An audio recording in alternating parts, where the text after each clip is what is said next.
Hello बच्चों, I am अर्चना चौधरी।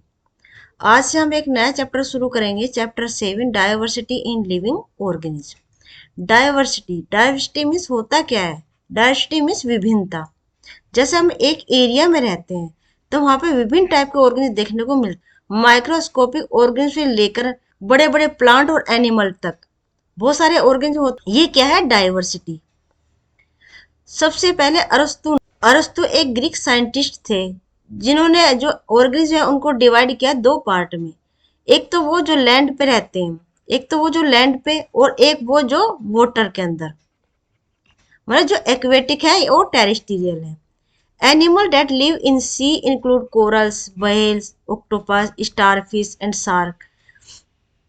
लेकिन उन्होंने जो डिवाइड किया लैंड में और वाटर में, लेकिन वो एक दूसरे से बहुत ही अलग है। जैसे वाटर में है बहुत सारे कोरल्स हैं, व्हेल है, ऑक्टोपस है, स्टारफिश है, शार्क है। ये अपने आप में एक दूसरे से बहुत ही अलग होते हैं। जैसे कोरल क्या है, सिलेंडर एनोडर्मेटा है, और ऑक्टोपस मोलस्का है। ये एक दूसरे से बहुत ही अलग होते हैं।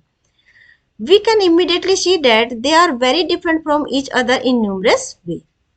What is the basis of classification? फिर क्लासिफिकेशन का बेस क्या हो?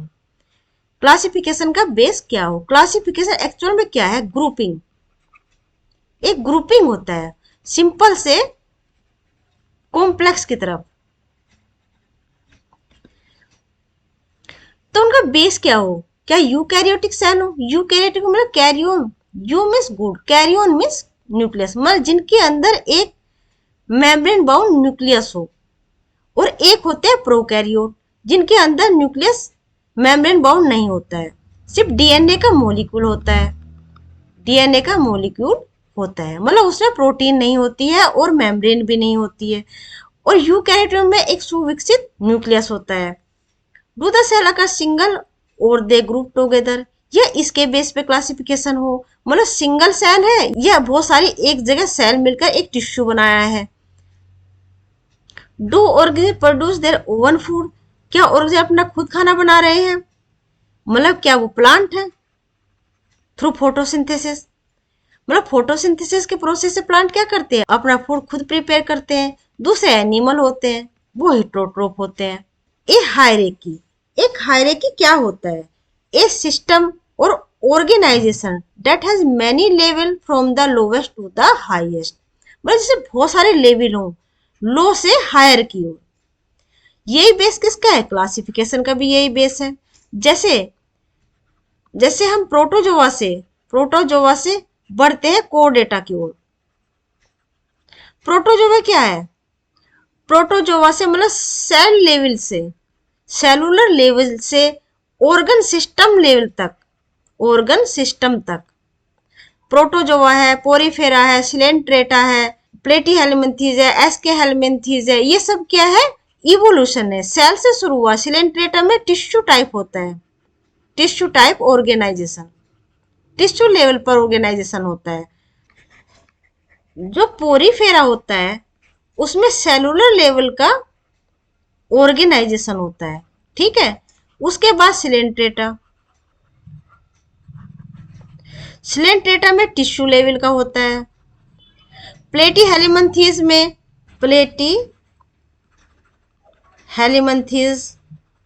ऑर्गन लेवल का। तो ये क्या हो रहा है? इवोल्यूशन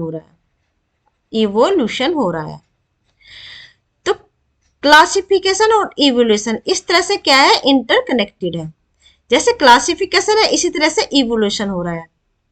तो इवोल्यूशन है क्या?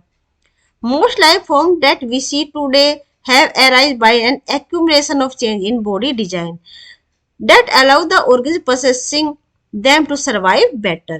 सिंपल से कॉम्प्लेक्स की ओर ऑर्गेनिज्म का इवोल्यूशन हुआ। इवोल्यूशन मतलब ऑर्गेनिज्म का सिंपल से कॉम्प्लेक्स की ओर इवोल्व होना, उसको क्या कहते हैं? Evolution. Most life forms that we see today have arisen by an accumulation of change in body. जो आज के प्रेजेंट लाइफ में हम देखते हैं वो बहुत सारे चेंज होके हमारा बॉडी डिजाइन हुआ है। पहले क्या था? सिंपल से कैसा बना? Complex. That allow the organ possessing them to survive better, ताकि जो ऑर्गन जो है वो बेटर तरीके से सर्वाइव कर सके। इसका जो एग्जाम्पल दिया था सबसे पहले लेमार्क ने जिराफ में। जिराफ में क्या पहले छोटी गर्दन थी, क्योंकि जो नीचे के जो ग्रास वगैरह थे ना वो खत्म होने लगे थे, बड़े बड़े ट्री थे, तो इसके लिए जिराफ को अपनी जो गर्दन है ऊंची करनी पड़ती थी ऐसे। तो धीरे धीरे क्या हुआ, जो ये इसकी नेक है इवोल्व होती गई, और इवोल्व होने से ये इसकी नेक लंबी होती चली गई, जिसकी वजह से जिराफ बेटर तरीके से सर्वाइव कर सका। तो ये जो एग्जाम्पल दिया लेमार्क ने। जो चार्ल्स डार्विन थे, उन्होंने सबसे पहले जो आइडिया था इवोल्यूशन का 1859 में डिस्क्राइब किया अपनी book the origin of species. Charles Darwin को फादर ऑफ इवोल्यूशन बोलते हैं, father of evolution. Charles Darwin ने बताया कि वो ऑर्गेनिज्म जो इवोल्व होके अपने आप को ज्यादा ज्यादा एडाप्ट कर पाता है, इवोल्यूशन के द्वारा अपने आप को ज्यादा एडाप्ट कर सकता है बदलते हुए एनवायरनमेंट के अनुसार, वही जीव जो है जीवित रहता है, बाकी क्या है खत्म हो जाते हैं। Ancient board design that have not changed very much. We will also find other group of organisms that have acquired their particular board design relatively recently. जैसे अभी जिराफ का एग्जाम्पल दिया था ना, पहले उनकी छोटी गर्दन थी, फिर उनकी धीरे धीरे इवोल्व होकर लंबी हो गई, उन्होंने एडाप्ट कर लिया अपने आप को। Those in the first group are frequently referred to as primitive. जो पहले वाले जो थे, जो अपने आप को इवोल्व नहीं किया था, जिन्होंने मतलब जो इवोल्यूशन से पहले जो थे, उनको बोलते हैं प्रीमिटिव या lower organism. while those in the second group are called advanced और हायर ऑर्गेनिज्म। जो बाद में इवोल्व होकर जो ऑर्गेनिज्म बना उसको बोलते हैं हायर और इवोल्व्ड या एडवांस ऑर्गेनिज्म। बायोडाइवर्सिटी, अभी हमने देखा ना बायोडाइवर्सिटी मतलब विभिन्न प्रकार के जीव। किसी एरिया में जो विभिन्न प्रकार के जो ऑर्गेनिज्म मिलते हैं उसको बोलते हैं बायोडाइवर्सिटी। वो इंटरकनेक्टेड तो होते ही हैं, वो एक दूसरे को इन्फ्लुएंस करते हैं, बाकी एनवायरनमेंट को भी वो इन्फ्लुएंस करते हैं। It is word commonly use to refer to variety of the life form found in a particular region. मतलब एक पार्टिकुलर रीजन में जितने भी अलग अलग प्रकार के जो ऑर्गेनिज्म मिलते हैं उसको बोलते हैं biodiversity. Diverse life form share the environment and are affected by each other too. वो एनवायरनमेंट को तो अफेक्ट करते ही हैं अपने, पर एक दूसरे को भी अफेक्ट करते हैं। As a result a stable community of different species come into existence. इस तरीके से क्या है, एक स्टेबल कम्युनिटी एस्टेब्लिश होती है, एक्सिस्टेंस में आती है। जैसे ये है, ये क्या फूड चेन है, ये क्या है, ये प्लांट है। प्लांट को कौन खाता है, प्लांट को ग्रासहॉपर खाता है, उसको फ्रॉग खाता है, स्नेक खाता है, उसको हॉक खाता है, और ये इसका ये माइक्रो ऑर्गेनिज्म है, इससे मतलब ये डिजेनरेट हो जाता है। तो ये एक चैन बन गई, मतलब इसको इसने खाया, इसको इसने खाया, इसको इसने खाया, इसको इसने खाया। लेकिन जब बहुत सारी फूड चेन इंटरकनेक्ट हो जाती है तो उसको बोलते हैं फूड वेव। जितनी बड़ी फूड वेव होती है उतनी ही स्टेबल कम्युनिटी होती है। माने ये प्लांट है, इस प्लांट को ग्रास हॉपर खा रहा है, ग्रास हॉपर को फ्रॉग भी खा रहा है और रैट भी खा रहा है। मान लिया अगर ये रैट ना रहे तो कम से कम ये फ्रॉग तो है। मान लिया अगर सिर्फ ये फूड चैन होती, मान लिया ये फूड चैन होती और ये फ्रॉग ना होता, ये रैट ही होता, और रैट ये ग्रास हॉपर को खा रहा है, तो इस तरह कम्युनिटी जो है, इस तरह से जो फूड वेव है स्टेबल तो रहती, क्योंकि इसको खाने के लिए अगर ये नहीं है, फ्रॉग नहीं है, तो रैट तो है।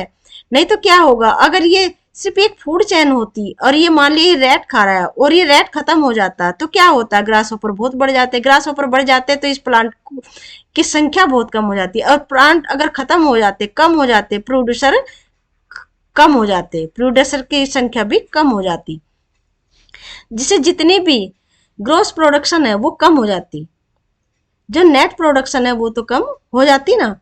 तो इसी तरह प्रकृति ने क्या किया, बहुत सारी फूड चैन को एक दूसरे से मिला दिया ताकि जो बायोडाइवर्सिटी है वो हमारी स्टेबल रहे, हमारी जो कम्युनिटी है वो स्टेबल रहे। तो फूड चैन में क्या है, एक दूसरे को खाते हैं, मतलब एक चैन बन गई, मतलब इसको ग्रास हॉपर तो इसको फ्रॉग खाएगा, फ्रॉग को स्नैक खाएगा, इसको हॉक खाएगा। लेकिन ऐसा नहीं है, बहुत सारी फूड चैन एक दूसरे से जुड़ जाती है और बना लेती है एक फूड वेब। तो जो क्लासिफिकेशन है, क्लासिफिकेशन किसके बेस पे है, इवोल्यूशन के बेस पे। इवोल्यूशन के बेस पे ही हमारा क्या है, क्लासिफिकेशन है।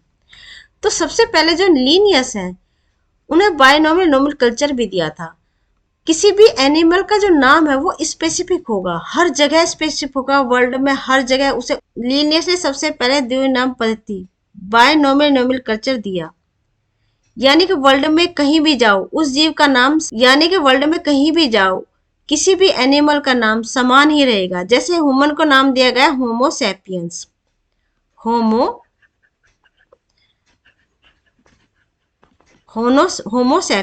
होमो सैपियंस जो पहला नाम होता है उसको बोलते हैं जीनस, वो उसका जीनस होगा, और दूसरा जो डिनोट होगा वो उसके स्पीसीज को डिनोट करेगा, वो उसकी स्पीसीज को डिनोट करेगा। मतलब होमो सैपियंस ही बोलेंगे, वर्ल्ड में कहीं भी जाओ इंसान को क्या बोलेंगे, होमो सैपियंस। ऐसे ही हर जीव का अपना एक स्पेसिफिक नाम होगा, वर्ल्ड में उसी नाम से उसको जाना जाएगा, क्योंकि हर कंट्री की अपनी अपनी लैंग्वेज है, हर जगह उसको अलग अलग नाम दिया जाता है, वो नाम उसका यूनिक हो, इसीलिए लीनियस ने ये बायनोमियल नोमेनक्लेचर पद्धति दी। जो लीनियस ने जो प्लांट का क्लासिफिकेशन दिया उसे 24 ग्रुप में डिवाइड किया, जिसमें 23 एंजियोस्पर्मी थे और बाकी दूसरे एंजियोस्पर्म जो फ्लोवरिंग प्लांट। जो इकलर ने क्लासिफिकेशन दिया वो दो टाइप का था, वो टू टाइप का था, क्रिप्टोग्राम्स एंड फेनिरोग्राम्स। क्रिप्टो मीन्स छुपे हुए, गैम्स मीन्स गैमिट्स जिसमें फ्रूट और सीड नहीं होते हैं, ठीक है, और फेनिरोग्राम से फ्लावर आते हैं। फिर ओसवाल्ड टिप्पो ने दिया थैलोफाइटा और एम्ब्रोफाइटा। थैलोफाइटा में जिसमें रूट, स्टेम और लीव में प्लांट डिवाइड नहीं होता है, प्लांट जो है रूट, स्टेम एंड लीव्स में डिवाइड नहीं होता है। सीबी वॉनलेल ने दिया 1962 में यूकैरियोटिक एंड प्रोकैरियोटिक रूप में उसको डिवाइड किया, दो में डिवाइड किया, यूकैरियोटिक एंड प्रोकैरियोटिक। मतलब ये न्यूक्लियस के ऊपर डिपेंड था, जिसमें न्यूक्लियस मिलता है उसे यूकैरियोटिक, जिसमें नहीं मिलता है उसे प्रोकैरियोटिक। जो हैकेल ने दिया वो 3 किंगडम सिस्टम था, उन्होंने प्रोटिस्टा, प्लांटी और एनिमेलिया 3 में डिवाइड किया। प्रोटिस्टा उसमें यूनिसेलुलर ऑर्गेनिज्म है जो प्लांट भी है और एनिमल भी है। दूसरे में प्लांटी, जिसमें यूकैरियोट प्लांट आते हैं, मल्टी सेलुलर प्लांट। एनिमेलिया में मल्टी सेलुलर एनिमल। जो कोपलैंड ने दिया वो 4 किंगडम सिस्टम था, मतलब उन्होंने जो क्लासिफाइड किया वो 4 किंगडम में किया। मोनेरा जिसमें बैक्टीरिया और साइनोबैक्टीरिया वगैरह आए। प्रोटोक्टिस्टा में एल्गी, फंजाई और प्रोटोजोआ। फिर मेटाफाइटा और metazoa. Phyta means plant, meta means मतलब multi cellular plant, metazoa, zoa means animal, multi cellular animals. जो व्हिटेकर थे उन्होंने 5 किंगडम सिस्टम क्लासिफिकेशन दिया, जिसमें मोनेरा, प्रोटिस्टा, फंजाई, प्लांटी और एनिमलिया। ग्रे एंड डुलिटर ने प्रोकैरियोटा एंड यूकैरियोटा में divide किया। प्रोकैरियोटा जो मोनेरा किंगडम है ना उसको 2 में डिवाइड कर दिया, एक तो आर्की बैक्टीरिया और एक यू बैक्टीरिया, और दूसरा यूकैरियोटा में प्रोटिस्टा आ गया, फंजाई, प्लांटी और एनिमेलिया। ठीक है बच्चों, ये था एक इंट्रोडक्टिव। नेक्स्ट लेक्चर में हम इसको डीपली पढ़ेंगे। ओके बच्चों, मिलते हैं नेक्स्ट लेक्चर में। Till then bye bye, take care and be happy.